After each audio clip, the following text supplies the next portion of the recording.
Bab 2376. Sebelumnya, orang tuanya tidak menemukan pria yang cocok untuknya. Simon bahkan ingin memperkenalkan anak didiknya sendiri kepadanya, tetapi dia bahkan tidak berhasil mengambil kesempatan untuk bertemu atau makan. Saat ini, Doris menemukan bahwa ibunya tampaknya memiliki kesan yang sangat baik terhadap Charlie. Sekarang dia ingin meninggalkan Charlie, dia pasti ingin menanyakan beberapa informasi pribadi Charlie, atau bahkan mungkin ingin menguji hubungannya dengan dia, ngomong-ngomong, mempermalukan dia dan Charlie. Jadi dia buru-buru berkata, "Bu, Charlie adalah seorang pria muda, dan ada kesenjangan generasi denganmu. Jika Anda tidak bisa membiarkan kami pergi bersama, jangan malu." Leitina buru-buru berkata, "Lihat apa yang kamu katakan, meskipun ayahmu dan aku sedikit lebih tua, kita juga tahu banyak tentang orang muda, oke?" Charlie tersenyum dan berkata pada saat ini, "Tidak masalah Doris, kamu pergi berbelanja, jangan menunda keinginan paman untuk makan lebih lama lagi. Saya akan mengobrol dengan paman dan bibi saya sebentar." Doris sangat malu. Dia takut ibunya akan berbicara omong kosong atau menanyakan hal-hal yang tidak masuk akal dari Charlie, tetapi Charlie sendiri telah mengatakan bahwa dia akan tinggal bersama orang tuanya, dan dia tidak punya cara untuk terus memaksanya. Dalam keputusasaan, dia tidak punya pilihan selain berkata kepada Charlie, "Kalau begitu merepotkanmu untuk tinggal di sini bersama orang tuaku, dan aku akan segera kembali." Saat dia berkata, dia teringat sesuatu, dan buru-buru bertanya, "Ini sudah larut, apakah kamu ingin pulang? Itu tidak akan terlalu banyak menunda Anda, kan?" Charlie melambaikan tangannya, "Jika ada yang salah, saya bisa pergi kapan saja." Doris mengangguk, "Kalau begitu aku akan pergi dulu." Setelah selesai berbicara, dia bertanya kepada ibunya Leitina, "Bu, jangan bicara dengan Charlie, aku akan segera kembali." Leitina melambaikan tangannya dan berkata, "Oh, jangan khawatir, apa yang bisa ibu bicarakan dengan orang lain? Hanya mengobrol beberapa kata, jangan khawatir, lanjutkan." Doris tidak punya pilihan selain meninggalkan bangsal dengan gugup. Begitu Doris pergi, Leitina menatap Charlie sambil tersenyum, dan bertanya, "Wait, berapa umurmu tahun ini?" Leitina memiliki kesan yang sangat baik tentang Charlie. Bukan hanya karena Charlie membantu keluarganya dengan banyak bantuan dan menyelamatkan suaminya, tetapi juga karena penampilan dan bakatnya yang tampan. Melihat bahwa dia adalah pria berbakat dan cocok dengan putrinya Doris, dia menganggapnya sebagai pasangan yang sangat baik, dia memang orang yang cocok untuk menjadi menantu. Charlie tidak tahu apa yang Leitina pikirkan. Ketika dia melihat dia mengajukan pertanyaan, dia buru-buru menjawab sambil tersenyum, "Bibi, kamu tidak perlu bersikap sopan. Panggil saja aku Charlie. Saya akan segera berusia 27 tahun." Leitina mengangguk, tersenyum, dan berkata, "Kalau begitu Bibi tidak akan sopan padamu." Setelah itu, Leitina bertanya, "Charlie, apa yang kamu lakukan?" "Aku." Charlie benar-benar dihentikan oleh Leitina sekaligus. "Pekerjaan apa yang saya lakukan?" Saya biasa melakukan pekerjaan rumah tangga penuh waktu seperti seorang wanita. Tapi sekarang Ibu Elaine telah mengambil alih sebagian besar. Tapi sekarang kakinya patah, aku harus membantu lebih atau kurang. Dalam analisis terakhir, saya sekarang dianggap telah menghilangkan status wanita penuh waktu seperti pria di rumah, jadi untuk pekerjaan saya saat ini Anda dapat memanggil saya pengusaha swasta. Ya, ini hampir seperti pengusaha swasta. Bagaimanapun, ada Emgrand Group dan Jiuquan Pharmaceutical. Memikirkan hal ini, Charlie berkata sambil tersenyum, "Bibi, saya sekarang memiliki 2 perusahaan kecil, jadi saya adalah wira swasta." Ketika Leitina mendengar ini, dia tersenyum dan berkata, "Para wira swasta juga sangat bagus. Meskipun wira swasta mungkin tidak berpenghasilan banyak, mereka relatif gratis. Bagi Anda kaum muda, menghasilkan lebih banyak dan lebih sedikit bukanlah yang terbaik. Yang paling penting adalah kebahagiaan dan kebebasan." Saat dia mengatakan itu, dia tidak bisa menahan diri untuk tidak mendesah, dan berkata, "Saya selalu berkata kepada Doris, jangan punya jiwa wirausaha yang kuat, Anda bisa menjalani hidup yang indah dengan lebih banyak uang, dan tidak perlu membuat diri sendiri sangat lelah setiap hari." Tapi anak ini tidak mau mendengarkan. Berbicara tentang ini, Leitina memandang Charlie dan berkata dengan serius, "Charlie, di masa depan, kamu harus membantu Bibi untuk membujuknya, biarkan dia memanfaatkan usianya yang masih muda, keterampilan hubungan yang baik, dan kemampuannya untuk bepergian ke seluruh dunia. Bukankah ini lebih baik daripada menghasilkan uang dengan menundukkan kepala? Bukankah begitu? Bab 2377. Untuk sementara waktu Charlie tidak mengerti maksud Leitina, tapi dia sedikit banyak merasa malu ketika mendengarnya. Bagaimanapun, Doris adalah karyawannya sendiri. Meskipun Emgrand Group adalah miliknya sendiri, seluruh operasi, manajemen, dan pengembangan Emgrand Group hampir seluruhnya ditangani oleh Doris sendiri. Sebaliknya, dia adalah seorang penjaga toko yang tidak pernah lepas tangan. Jika benar Doris berhenti dari pekerjaannya untuk jatuh cinta dan berkeliling dunia sesuai dengan apa yang dikatakan Leitina, itu sama saja dengan meninggalkan Emgrand Group. Dari hatinya, tentu saja, dia tidak menginginkan situasi ini, yang akan membiarkan orangnya yang cakap tidak berbisnis dan berlari ke seluruh dunia. Namun, dia juga sangat jelas di dalam hatinya bahwa itu mengobrol dengan orang tua Doris, jadi ikuti saja kata-kata mereka dan bicaralah. Tidak salah. Jadi, dia tersenyum dan berkata, Bibi, apa yang kamu katakan sangat masuk akal. Sebenarnya, ketika kamu masih muda, kamu harus pergi keluar untuk mengalami dunia dan menikmati hidup.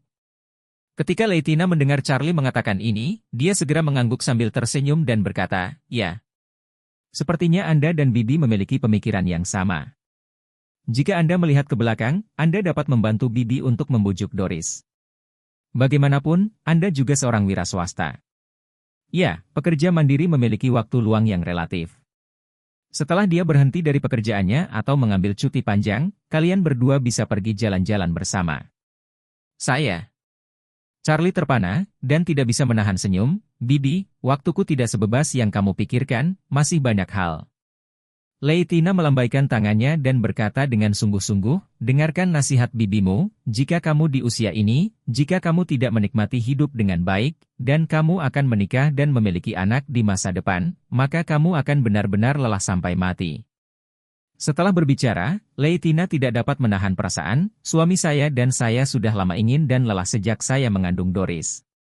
Pada saat itu, saya pikir akan lebih mudah bagi kami untuk menjalani kehidupan kami begitu anak itu lahir, tetapi kemudian kami menyadari bahwa kebohongan semakin sulit setelah dia lahir.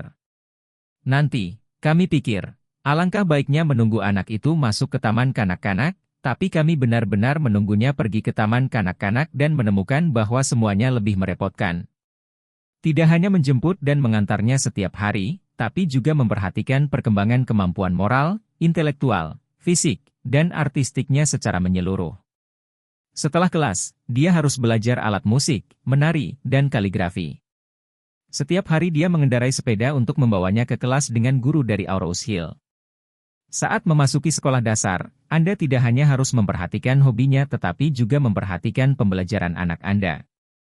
Lalu ada promosi kecil-kecilan, ujian masuk SMP, SMA. Tidak ada periode waktu yang sangat mudah.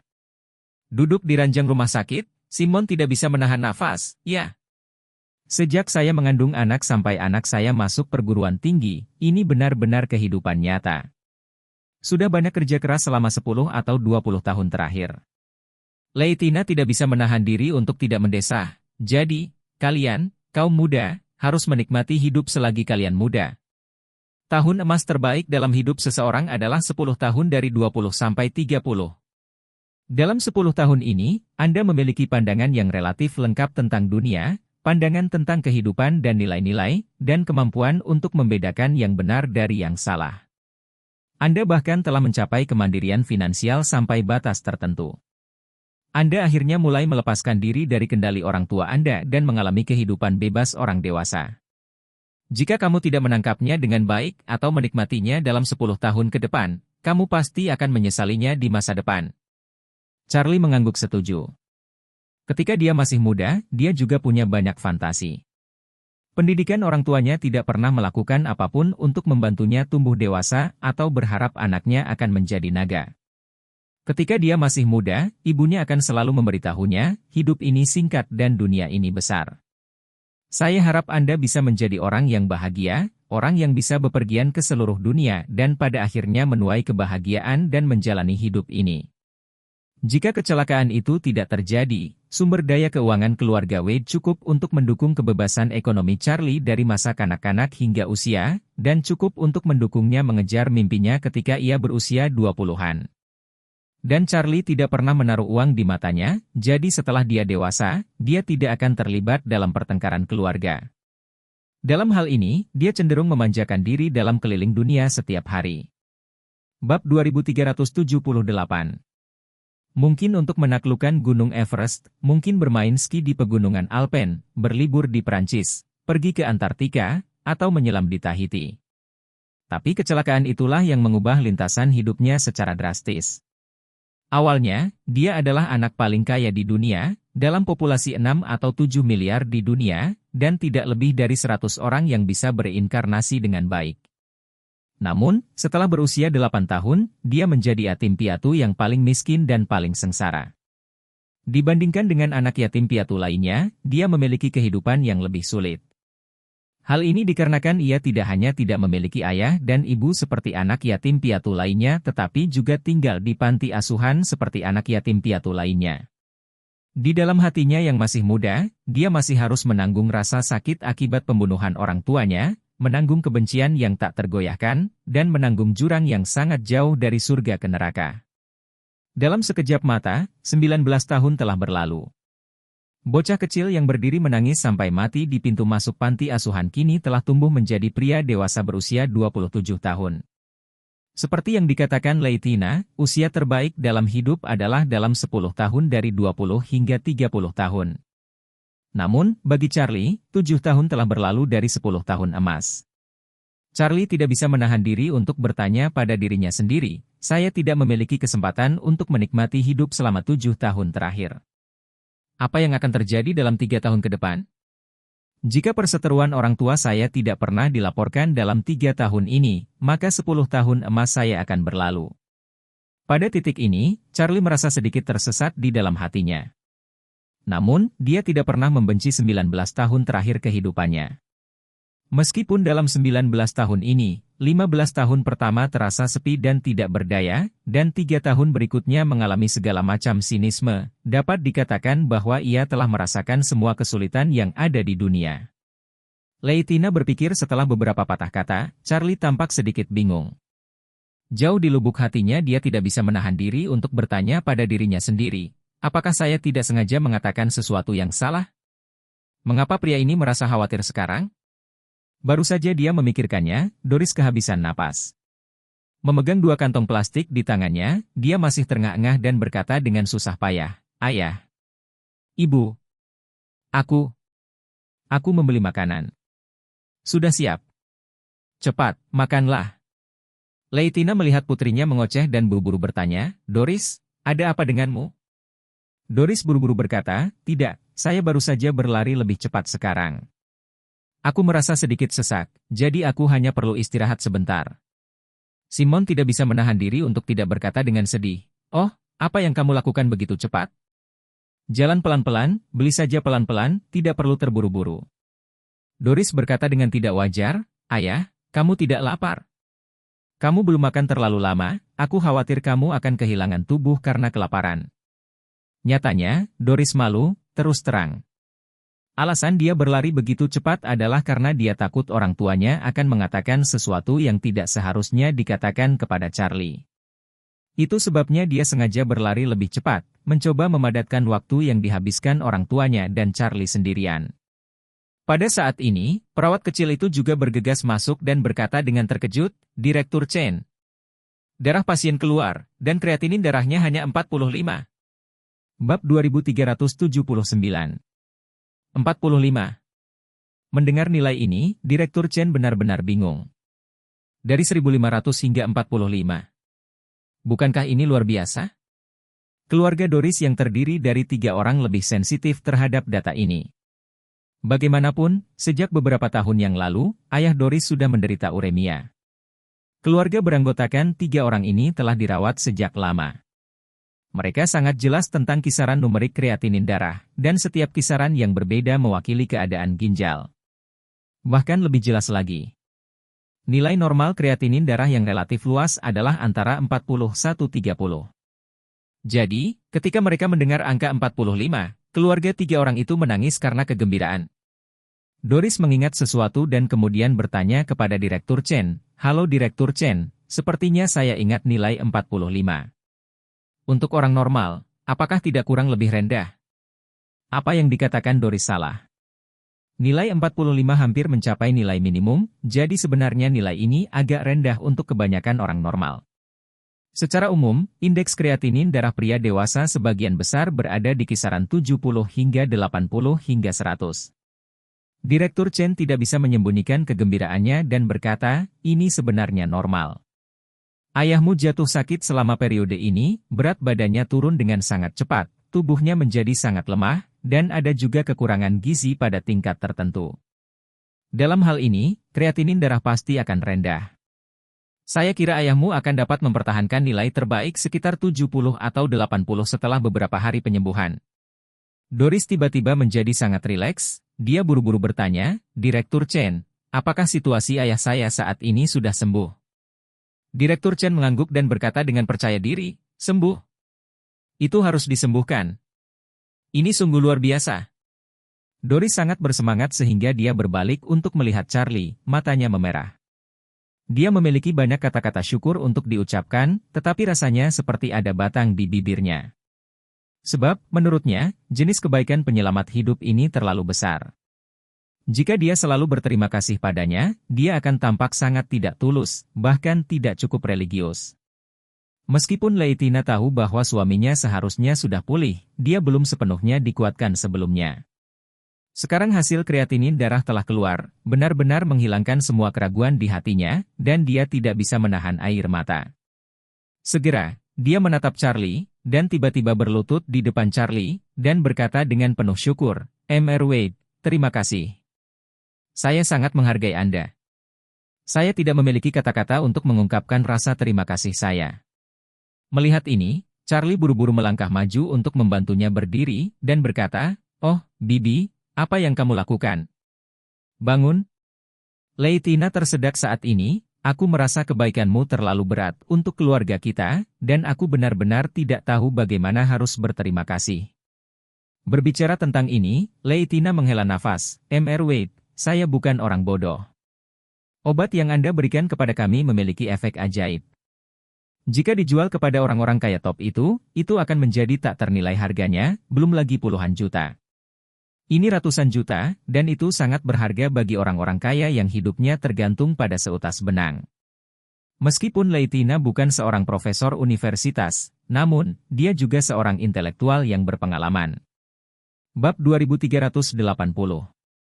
Keuntungan seorang intelektual adalah bahwa meskipun dia mungkin tidak benar-benar memahami masalah medis, dia memiliki pengetahuan dan penilaian yang lebih akurat tentang banyak hal daripada orang biasa. Doris melangkah maju untuk membantu ibunya, menangis, dan berkata, "Bu, jangan khawatir. Charlie menyelamatkan ayahku, dan aku akan membalasnya sebagai sapi dan kuda."